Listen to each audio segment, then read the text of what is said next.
First time বাড়ি থেকে বেরিয়েছিলাম, বাট সত্যি বলতে জার্নিটা খুবই কমফোর্টেবল আর ইজি ছিল আমার জন্য।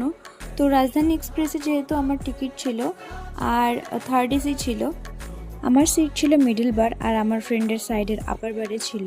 ওয়াশরুমও যথেষ্টই পরিষ্কার পরিচ্ছন্ন ছিল আর এখানে আমি অনেক তাড়াতাড়ি শুয়ে গেছিলাম, কিন্তু সকালটা খুব সুন্দরভাবে হলো। এরকম জানলার সাইডে এত সুন্দর ভিউ দেখতে দেখতে খুব ভালো লাগছিল। আর এখানে একটা কফি নিয়েছিলাম, তো সেটা খেতে খেতেই পৌঁছে গেলাম নিউ দিল্লি স্টেশন।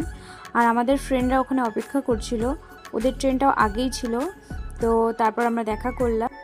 আর নিউ দিল্লি থেকে মেট্রো করে আমরা পৌঁছে গেলাম ইফকো চক। আর ইফকো চক থেকে আমরা করেছিলাম ইকো।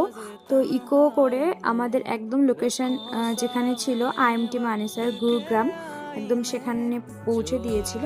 তো ওখানে আমাদের মোটামুটি 1 থেকে 1.5 ঘন্টা লেগে গেছিল। আজকের ভিডিওটা এই পর্যন্তই, দেখা হচ্ছে নেক্সট ভিডিও।